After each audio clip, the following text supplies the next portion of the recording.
and rain tear at your town, what do you do?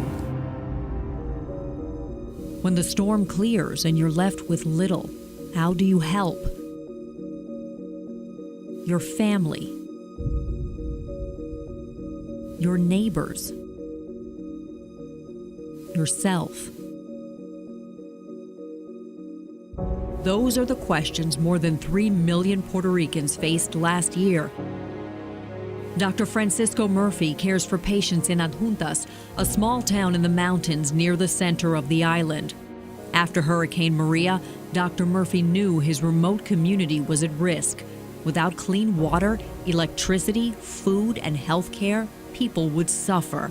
And I wrote down what might be things that need to be taken care of, because I knew that one way or the other, not long after that, this, beside power and water, might be a health issue. And far from the coast, far from the main road, they would be the last to get help, if help arrived at all. Dr. Murphy went looking for answers and found Americares. He marked a map to show where people lived and took his map to emergency meetings in a city on the coast. I then make a trip to Ponce. Then I invited myself to this meeting, and I sit there, and I saw this guy seated beside me. And he was seated there. He was with this hiking boot, short pants, and long beard. At the end, he came to me and he said, "I'm from Americares. I'm very interested for what you're saying. I would like to get involved." Next day, 8 in the morning, when I was reaching my office, he was sitting in a bench in the square of town. Americares brought medical teams to the communities on Dr. Murphy's map. We make a program.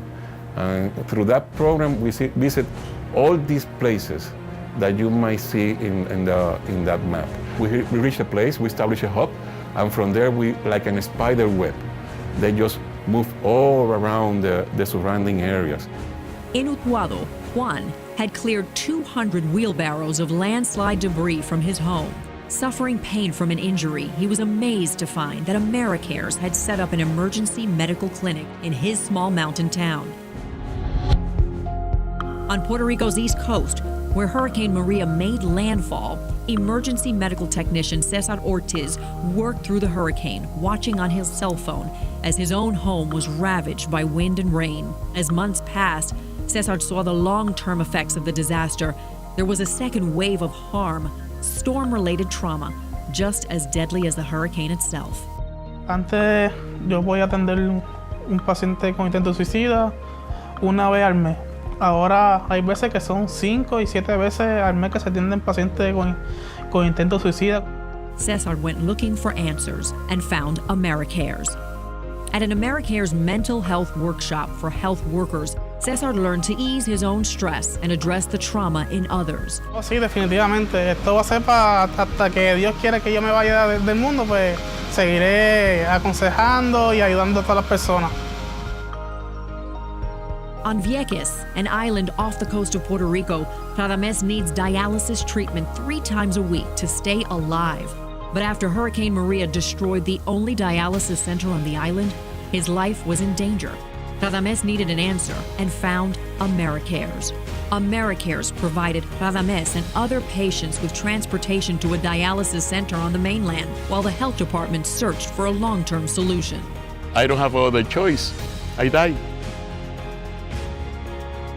Dr. Murphy, Juan, Cesar, and Radames are like millions of Puerto Ricans. The best way I can describe my island is my people is resilience. And people like Americares have provided us the support to keep that resilience. So I just want to say thanks to Americares. Puerto Ricans are recovering with their strength, their hearts, your help, and their hope for the future.